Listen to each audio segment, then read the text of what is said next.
آج بیان ہے اس مرد مجاہد کے تعلق سے جسے دنیا سعد بن ابی وقاص رضی اللہ تعالیٰ عنہ کے نام سے جانتی ہے۔ یہ وہ عظیم صحابی ہیں جنہوں نے تقریباً 16-17 برس کی عمر میں ایمان لانے کا شرف حاصل کیا۔ آج کے دور میں 16-17 برس کے اندر انسان اس کو بچہ سمجھتا، یہ کہ اس شخص کو یہ تصور نہیں ہے کہ بچے کی کن حرکت پر دھیان رکھا جائے، یا آج کے 16-17 برس کے بچوں کو، لڑکوں کو یہ خبر ہی نہیں دین کیا ہے، ایمان کیا ہے، نماز کے مسائل کیا ہیں۔ ان کی زندگی کا سب سے اہم دور اس وقت شروع ہوتا ہے جب حضرت عمر فاروق رضی اللہ تعالیٰ عنہ کے دور میں امیر بنتے ہیں ایران کے، عراق کے، تیسرا پرشین امپائر جسے کہا جاتا ہے۔ یہیں سے ان کی بے شمار کارکردگی اور وکٹری جو ان کے جھولے اور تھیلے میں آتی ہے بے شمار۔ آپ کہیے کہ آپ سوچئے، غور کیجئے کہ اتنے کم عمری کے اندر اتنے اہم کام کو انجام کیسے دیا جا سکتا ہے؟ اسی صورت میں دیا جا سکتا ہے جب ہمارا تعلق اللہ سے مضبوط ہو۔ ومن يشاقق الرسول من بعد ما تبين له الهدى ويتبع غير سبيل المؤمنين نوله ما تولى ونصله جهنم وساءت مصيرا۔ إن الحمد لله والصلاة والسلام على نبيه الكريم وعلى آله الطيبين الطاهرين، أما بعد، قال الله سبحانه وتعالى في كلامه المجيد والفرقان الحميد: أعوذ بالله من الشيطان الرجيم، بسم الله الرحمن الرحيم، وَإِنْ جَاهَدَاكَ عَلَىٰ أَن تُشْرِكَ بِي مَا لَيْسَ لَكَ بِهِ عِلْمٌ فَلَا تُطِعْهُمَا وَصَاحِبْهُمَا فِي الدُّنْيَا مَعْرُوفًا۔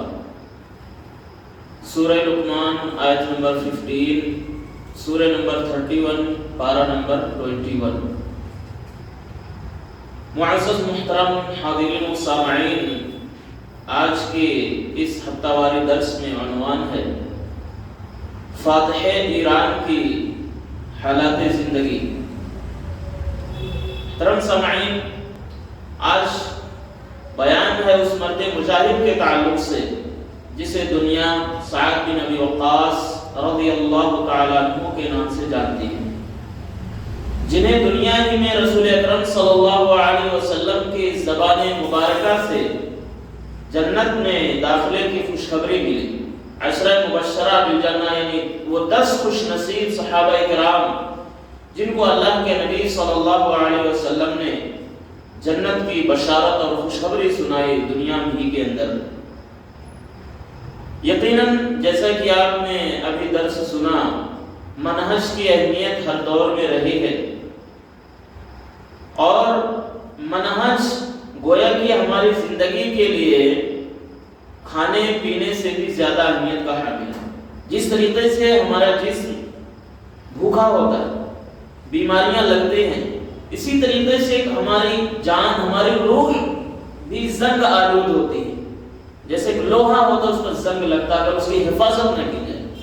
اگر ہمیں اپنی ایمان کی، عقیدے کی تجدید صحابہ کرام کی زندگی کو پڑھ کے اور اس طریقے سے تابعین، محدثین، جو بھی علماء حق ہیں ان سے اگر نہ جڑے رہیں، ہمارا دل زنگ آلود ہو جاتا ہے۔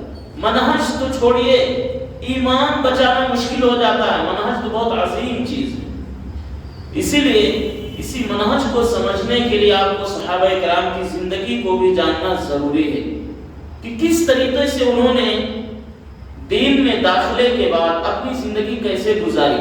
اور ایک ہم ہیں ابو مسلمان، امی مسلمان، بیٹا نام کا مسلمان۔ یہ الفاظ ذرا سخت ہیں لیکن کہنا پڑتا ہے۔ خیر، آئیے دیکھتے ہیں سعد بن ابی وقاص رضی اللہ تعالیٰ عنہ کے بارے میں۔ یہ وہ عظیم صحابی ہیں جنہوں نے تقریباً 16-17 برس کی عمر میں ایمان لانے کا شرف حاصل کیا۔ آج کے دور میں 16-17 برس کے اندر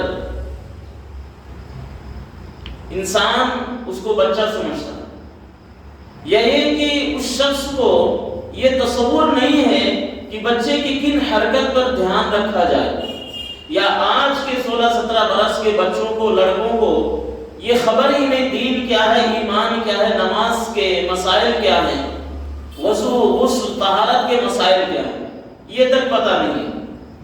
لیکن ایسی عمر میں ان کو ہدایت کی کرنیں نصیب ہوتی ہیں، اور ایسے عالم میں جب یہ اپنے والدین کے، خاص طور سے اپنی ماں کے بہت ہی چہیتے، بہت ہی پیارے اور بہت ہی لاڈلے بیٹے تھے، جب ایمان لے کے آئے تو تمام کی تمام وہ نعمتیں چھوڑ دی۔ وہ زندگی جو پھولوں کی بستر پہ سویا کرتے تھے، ناز و نعمت کی کوئی کمی نہیں تھی، سرداروں، بادشاہوں، امیروں کے بیٹے تھے۔ لیکن جیسے کہ امام ابن تیمیہ رحمۃ اللہ علیہ نے کہا، ان طرق الاسلام لیست مفروشۃ بالورود، اسلام اور دعوت کا طریقہ گلاب کے پھولوں کی سیج یا راستہ نہیں ہے، اس میں مشکلات آنی ہی، انہی مشکلات کو مسکرا کے جھیل جانا ہی اصل دعوت ہے۔ چنانچہ ان تمام چیزوں سے بچنے کے لیے انہوں نے گھر کو خیر آباد کیا، اور دین کا سب سے پہلا مرکز مکے کے اندر دار ارقم، وہاں پر تربیت ان کی ہوئی، اور ان کی ہر طرح سے تہذیب و ثقافت ان کے دلوں کے اندر اسلام کی ڈالی گئی، اور دن بدن ان کے اندر وہ مضبوطی اور وہ جاذبیت آنے لگی جو ان کے ہم عمر بچوں کو نصیب نہیں ہوئی۔ ایمان کی وہ کرنیں، کیا وہ دور تھا، کیا وقت تھا۔ اللہ سے ہم یہی دعا کرتے ہیں، اللہ ہمیں بھی قیامت کے دن ایسے ہی شریف لوگوں کے ساتھ اکٹھا کرے۔ آمین۔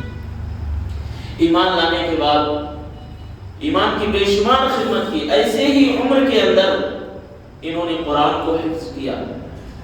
حفظ کا مطلب آج کے دور میں ہم یہ سمجھتے ہیں کہ بس سرسری نظر سے یاد کر لیا، اس دور میں، صحابہ کے دور میں یہ سمجھا جاتا تھا تجوید، ہر حرف کی صحیح ادائیگی، پروننسیشن کو صحیح پڑھنا، اور آیات کب نازل ہوئی، کیسے نازل ہوئی، اس کے بارے میں کچھ مسائل، تفسیر جس کو کہہ لیجیے آپ۔ قرآن ایک بہت عظیم چیز ہے، اس کے بہت سارے علوم ہیں، اس کے بارے میں مہارت حاصل کی انہوں نے، اور نبی کریم صلی اللہ علیہ وسلم نے بے شمار ان کی تعریف کی ہے۔ ایک موقع پر کہا اللہ کے نبی صلی اللہ علیہ وسلم نے، اے اللہ تو سعد بن ابی وقاص کی دعا کو قبول فرما جب بھی یہ دعا مانگے۔ اور ایک موقع پر نبی صلی اللہ علیہ وسلم نے کہا، غزوہ احد کے موقع پر، یہ وہ موقع تھا جو جنگ مسلمانوں کو تباہ کرنے والے تھے، بے شمار صحابہ کرام کی شہادت ہوتی۔ نبی کریم صلی اللہ علیہ وسلم نے کہا، اے سعد میرے ماں باپ آپ پر قربان ہوں، آپ تیر چلائیے، اور آپ صلی اللہ علیہ وسلم نے یہ دعا کہ اللہ ان کے نشانے کو تو سیدھا کر دے۔ چنانچہ اسی موقع پہ کہا، تمام صحابہ کرام سے نبی صلی اللہ علیہ وسلم نے، سعد بن وقاص میرا ماموں ہے، یعنی ان کا مقام، ان کا مرتبہ اتنا ہے، بے شمار ہے۔ اس کے بعد نبی کریم صلی اللہ علیہ وسلم کے دور میں بھی بے شمار غزوات میں شریک رہے، غزوہ بدر میں، غزوہ احد میں، بیت الرضوان کے اندر بھی شامل رہے۔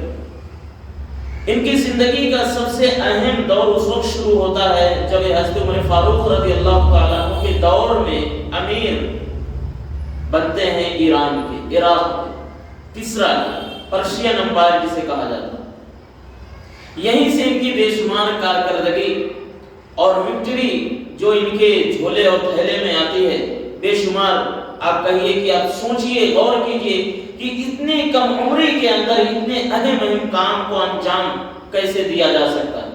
اسی صورت میں دیا جا سکتا ہے جب ہمارا تعلق اللہ سے مضبوط ہو، جب ہمارا ہر لمحہ، ہر پل اللہ اس کے رسول کے بتائے ہوئے طریقے کے مطابق چلے، تو ہماری باتوں میں بھی وہ اثر ہوگی، ہمارے وقت میں بھی ترقی ہوگی، برکت ہوگی، ہر چیز میں برکت ہوگی۔ اگر ہم اللہ سے کٹے تو ہم کہیں کے نہیں رہے۔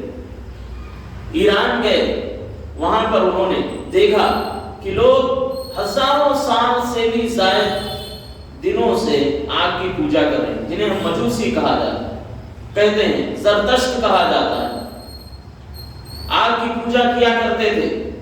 اس سے پہلے آپ نے سنا سلمان فارسی رضی اللہ تعالیٰ عنہ بھی، ان کا خاندان بھی اسی دین کا پیروکار تھا اور یہیں کے رہنے والے تھے، اسی ملک کے۔ وہاں جانے کے بعد ہر چیز کا غور سے جائزہ لیا اور حضرت عمر فاروق رضی اللہ تعالیٰ عنہ کو پوری تفصیل، پوری رودات لکھ کے بھیجا کہ ایسے ایسے معاملات ہیں، اس طریقے سے، اس حکمت سے ہمیں کام لینا ہوگا۔ پہلے تو ان کو بطور مصلی، بطور امام، بطور قاضی عمر فاروق رضی اللہ تعالیٰ عنہ نے ایران اور عراق کے اندر متعین کیا۔ اس کے بعد کا مرحلہ دیا جائے گا۔ عمر فاروق رضی اللہ تعالیٰ عنہ سوچ دیکھیے، جس کو بھی قائد، جس کو بھی امیر بناتے تھے، اس کے ہر چیز کا جائزہ لیتے تھے، نماز کا پابند ہے یا نہیں۔ آج کل جو یہ کہا جاتا ہے فلاں شخص نمازی ہونا کوئی تعریف کی بات نہیں، وہ اس پر فرض ہے۔ جو یہ کہا جاتا ہے وہ نماز اور روزے کے پابند ہے، موضوع سے ہٹ کے، لیکن میں بتانا چاہتا ہوں یہ کوئی تعریف کی بات نہیں، اس پر فرض ہے۔ تعریف یہ ہے جب آدمی فرض کے ساتھ نوافل کا اہتمام کرے تب وہ تعریف کے لائق ہے، ورنہ روزہ فرض ہے، نماز فرض ہے، اس کو ادا کرنا ہی کرنا ہے۔ تو حضرت عمر فاروق رضی اللہ تعالیٰ عنہ ہر چیز کا، ہر اعتبار سے، ہر لحاظ سے باریک بینی سے جائزہ لیے۔ اور اسی دور میں سعد بن وقاص رضی اللہ تعالیٰ عنہ کے ساتھ ایک ناخوشگوار واقعہ پیش آیا، اور انہی لوگوں نے پیش کرنے کی کوشش کی تھی جنہوں نے صحابہ کرام کے ساتھ بے وفائی کی تھی۔ یہ وہی ایران اور عراق کی سرزمین ہے جنہوں نے بے شمار صحابہ کرام کو شہید کیا۔ چنانچہ کافی دنوں تک امامت کرتے رہے، فیصلے کرتے رہے، جس کو قاضی کہا جاتا ہے۔ آج کے دور میں آپ جج کہہ لیجیے ہر اعتبار سے۔ لیکن کچھ لوگوں نے اکٹھا ہو کر دیکھا کہ دین کی دعوت تو پھیل رہی، ان کا مقصد الزام نہیں تھا، ان کا مقصد یہ تھا کہ دین کی دعوت جو ایران کے اندر پھیل رہی، دن بدن ان کی مجوسیت گھٹ رہی ہے، لوگ وہاں سے دور ہو کر کے اسلام کی روشنی کی طرف آ رہے ہیں، ہدایت کی طرف آ رہے ہیں۔ تو ان لوگوں نے سازش کی، کیوں نہ ہم ایک ایسی تدبیر، ایک ایسی چال چلے کہ سعد بن ابی وقاص کو ہی مجروح، ان پر کوئی اتہام، کوئی الزام لگا، کیونکہ جس شخص پر بھی کوئی الزام لگتا ہے آدمی سوچتا ہے کچھ نہ کچھ تو رہا ہو، یہ بات چلی جاتا ہے اور شیطان اپنا کام کرتا ہے۔ ایک شخص نے کہا کہ یہ جو ہمارے درمیان انصاف نہیں کرتے، نماز صحیح طریقے پر نہیں پڑھاتے۔ اب ظاہر کی بات ہے جو لوگ نئے نئے دین کی طرف آئے، اگر یہی شخص ہمارا امیر ہی ایسا ہے تو ہمارا کیا حال ہوگا؟ قافلے کا رہنما ہی اگر ایسا ہے تو ہم آ کر کے فائدہ کیا ہوگا؟ پھر یہ دینے کی کوشش کی جہاں سے بھیجے گئے ہیں یہ، ان کا ایمان کیسا ہوگا؟ یہ سوچ دینے کی کوشش کی گئی۔ لیکن جب یہ پوری کی پوری تفصیل سعد بن ابی وقاص رضی اللہ تعالیٰ عنہ تک پہنچی، غصہ تو نہیں ہوئے، لیکن پوری تفصیل انہوں نے عمر فاروق رضی اللہ تعالیٰ عنہ تک بھیجی، اور کوفہ کے لوگوں کی بھی خط پہنچے۔ تو اس چیز کو جانکاری لینے کے لیے، تفصیل معلومات کرنے کے لیے عمر فاروق رضی اللہ تعالیٰ عنہ نے مدینہ سے اپنے ایک نمائندہ، ایک صحابی کو بھیجا۔ انہوں نے کوفے کے ہر مسجد، ہر مصلی اور ہر فرد سے مل کے ملاقات کی اور پوچھا تمہارے درمیان کیسے ہیں، کس طریقے سے پیش آتے ہیں، تم ان کو کیسے جانتے ہو، ان کا رویہ تمہارے ساتھ کیسا ہے، اخلاق کیسا ہے۔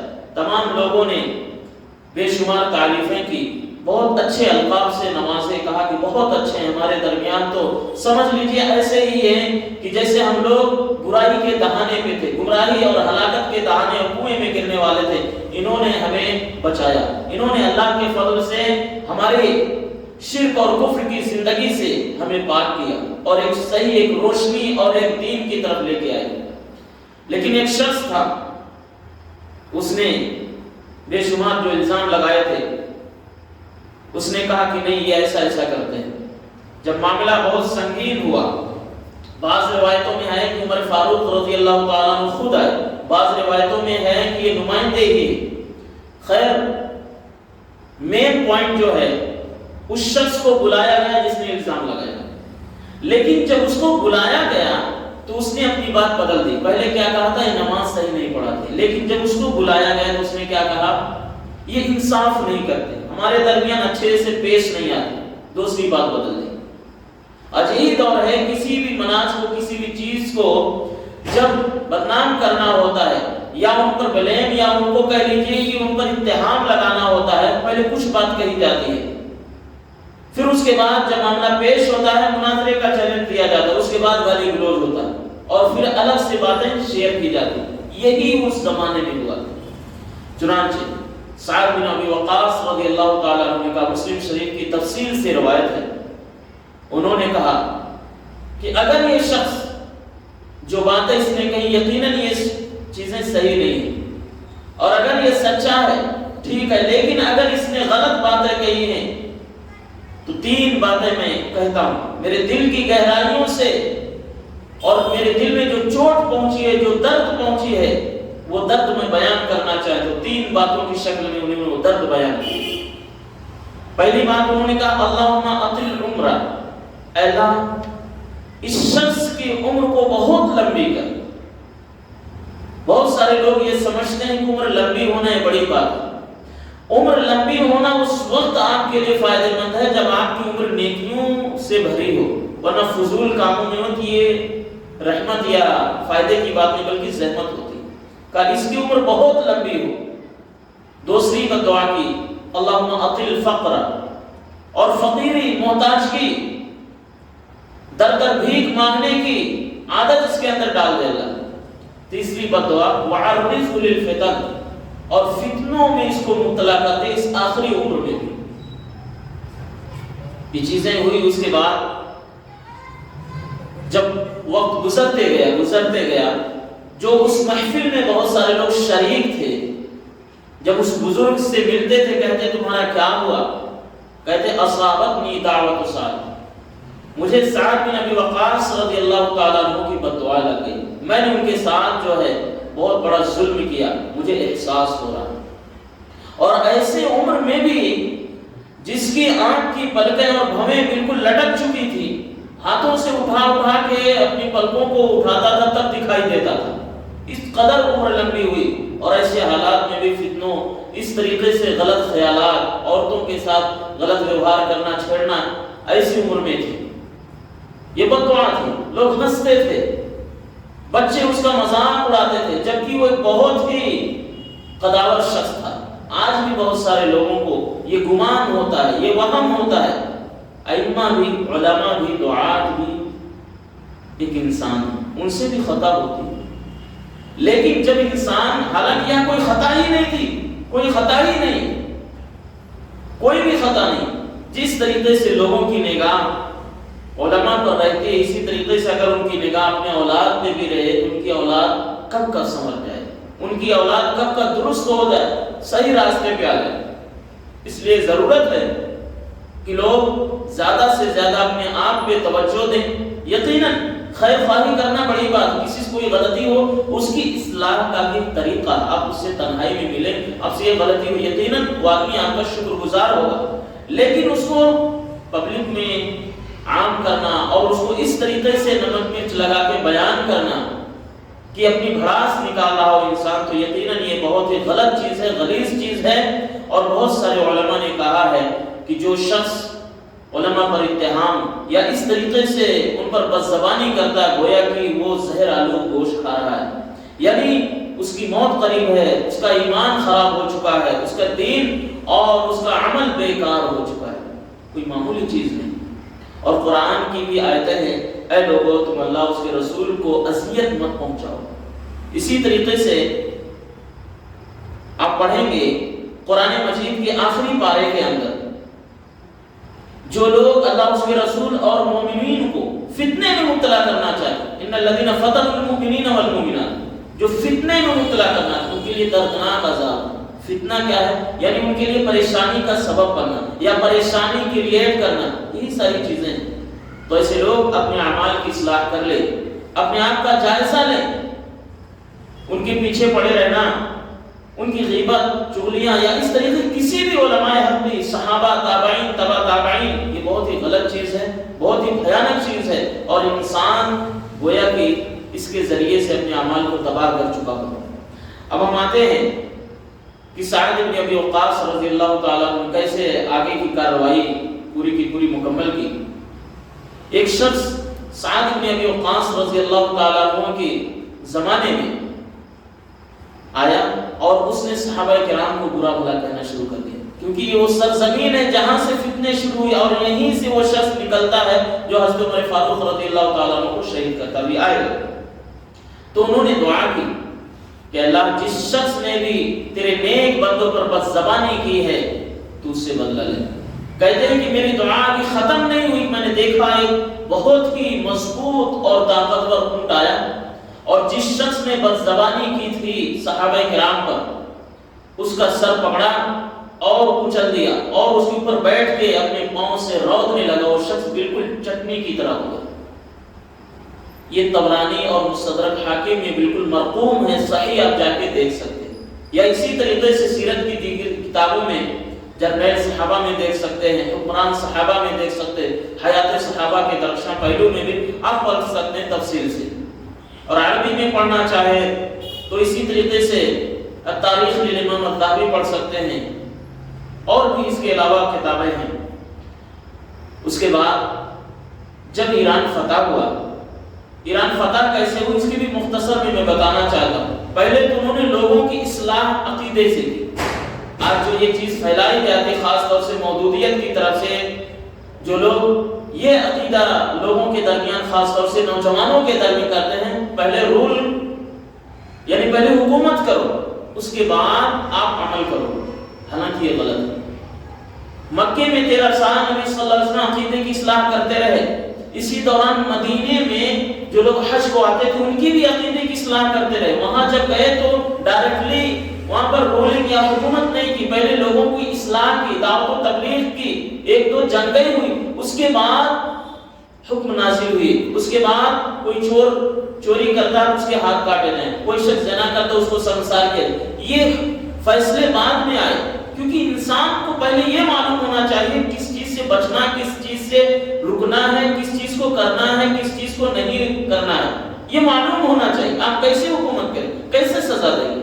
اور یہ مودودیت، رافضیت کی طرف بہت سارے لوگ کیوں جڑے ہیں؟ کیونکہ ایسی سوچ لے کے آتے ہیں رافضیت کی طرف۔ اسی طریقے سے بہت سارے لوگ جو یہ چیز کہتے ہیں لبرل جو ہو جاتے ہیں،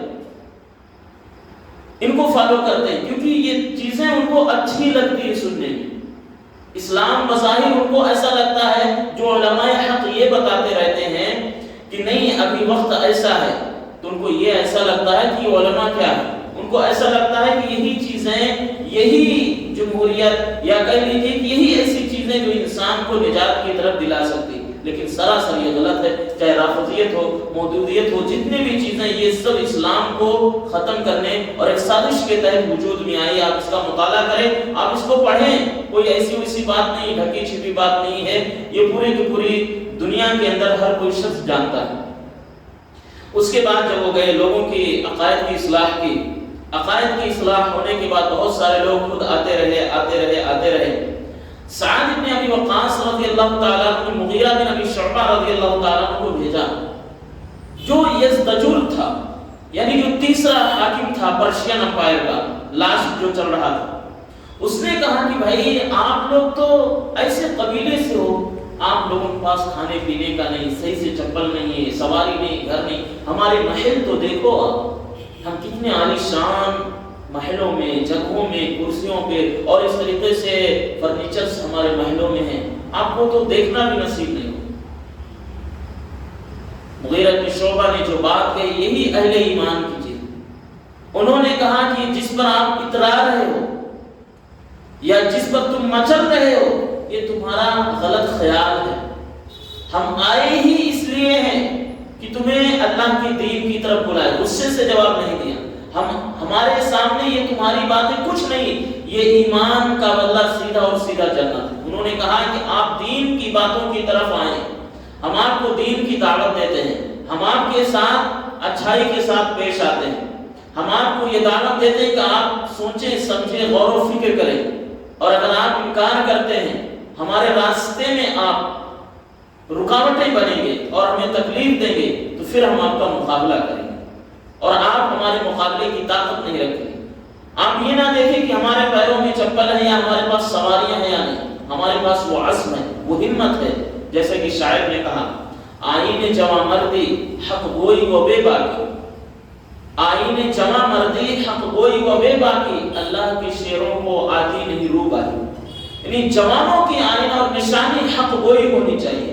اسی لیے نبی صلی اللہ علیہ وسلم نے کیا کہا، مجاہد وہ ہے جو ظالم سے ظالم بادشاہ کے سامنے بھی حق بات کہہ دے، بنا کسی ملامت کے، بنا کسی کے اعتراض کو دیکھے ہوئے کدھر سے کون ہم پر الزام لگائے گا۔ بہادر وہ ہے جو حق بات کہہ دے۔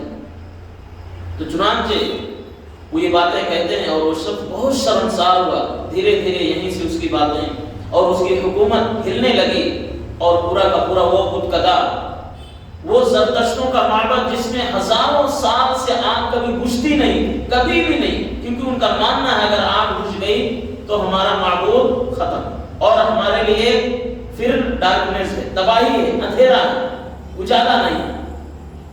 وہ معبد، وہ بت کدا بجھ گیا اور پورا کا پورا ایران فتح ہوا۔ لیکن ان لوگوں کو یہ تکلیف تھی، ان لوگوں کو یہ تکلیف تھی کہ ہمارے ملک کے اندر ہمارے بادشاہ کی حکومت چلی، انہوں نے ایک سازش کی اور انہوں نے ایک شخص کو بھیجا جس کا نام فیروز ابو لولو۔ یہ وہی مجوسی شخص ہے جس کو یہ کہا کہ تم اسلام ظاہر کرنا، اور یہ شخص میں بتاؤں حضرت عمر فاروق رضی اللہ تعالیٰ عنہ کو کیسے شہید کرتا ہے۔ یہ مدینے کے اندر آ کر کے ڈائریکٹلی حملہ نہیں کرتا، یہ پہلے مسجدوں کے اندر، عبادت گاہوں کے اندر، خاص طور سے مسجد نبوی جو تھی، اس سے پہلے بھی مسجد قباء اور جو وہ مسجد جہاں قبلہ تبدیل ہو چکا تھا، یہیں پہ گھر تھا سعد بن ابی وقاص کا، وہاں پہ پھرتا اور بظاہر مسلمان ظاہر کرتا، بہت اچھے خاصے لباس میں، داڑھیوں میں، اچھے شکل و صورت میں رہا کرتا تھا، ہر چیز کو دیکھتا تھا، غور و فکر کرتا تھا، اور اس قدر قرآن اچھے انداز میں پڑھنے لگا، نوافل، تہجد، ہر چیز اچھے سے انجام دینے لگا۔ جب لوگوں کو یہ یقین ہو گیا یہ شخص بہت اچھا انسان ہے، پہلی صف میں نماز پڑھنا اس کی فطرت بن گئی، یعنی نماز چھوڑنا تو الگ بات ہے، پہلی صف سے بھی پیچھے نہیں رہتا تھا۔